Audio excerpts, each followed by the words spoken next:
Ustaz, bagaimana cara melembutkan hati agar tidak gampang iri dan dengki ya? Jadi kalau kita ingin supaya tidak hasad, memang tidak hasad itu susah ya. Kata Syekhul Islam Ibnu Taimiyah, "Ma khala jasadun min hasad, walakin al-laim yubdih wal karim yukhfih."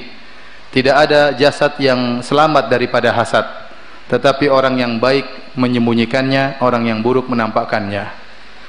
Manusiawi jika seorang melihat orang lebih baik kemudian dia kadang-kadang dengki ya. Tapi seorang harus lawan. Seorang muslim harus sadar bahwasanya ini adalah sifat iblis. Yang pertama kali hasad di alam semesta ini adalah siapa? Iblis ya.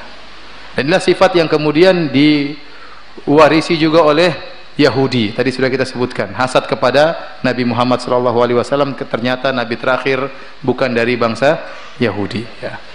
Kalau kita tahu ini adalah sifat yang buruk, sifatnya iblis, sifatnya Yahudi, maka kita berusaha menghindarkan diri daripada hasad tersebut ya. Orang yang hasad berarti dia protes dengan keputusan Allah Subhanahu wa taala. Seakan-akan dia mengatakan, ya Allah, dia tidak pantas untuk diberi kemuliaan. Ya.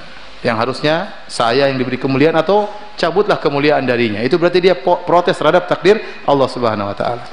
Dan di antara hal yang paling membuat kita bisa menghindarkan diri dari hasad setelah berdoa kepada Allah Subhanahu wa taala, yaitu kita tahu orang yang hasad itu adalah orang yang zalim, tapi yang pertama dia zalimi dirinya sendiri.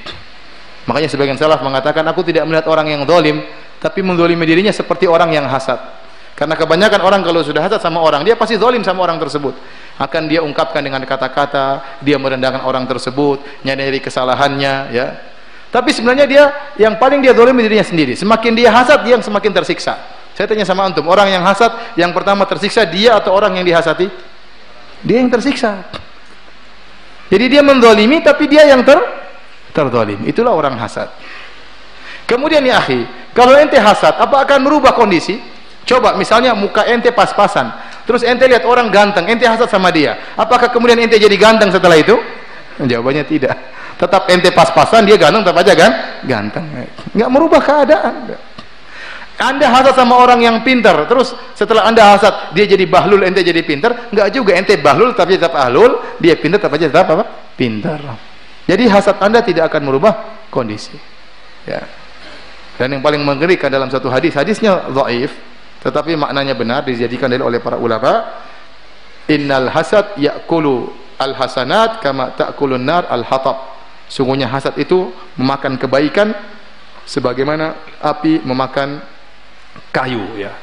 Kalau kayu sudah kita bakar, cepat sekali habis kayu tersebut karena api bergerak dengan cepat. Sama hasad, orang kalau sudah hasad banyak kebaikan dia akan habis. Dia akan mulai mendolimi orang, mulai dia gibahi orang tersebut.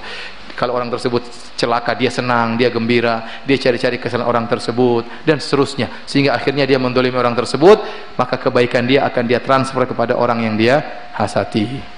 Makanya di antara doa agar kita terlindung dari hasad ya, Qul a'udzu birabbil falaq min syarri ma khalaq wa min syarri ghasiqin idza waqab wa min syarri hasidin idza hasad. Kita berlindung jangan dari keburukan orang yang hasad kepada kita. Wa min syarri hasidin idza hasad. Ya Allah, aku berlindung dari keburukan orang yang hasad tatkala dia hasad ya. Adapun kalau kita ingin terlindung dari hasad, di antaranya doanya ya,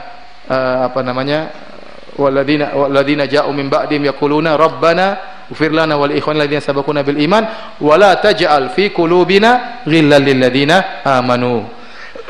Jadi artinya, ya Allah, janganlah kau jadikan dalam hati kami ada dengki, tidak suka kepada orang-orang yang beriman. Jauhkanlah penyakit hati kami, di antaranya jangan hasad kepada orang yang beriman.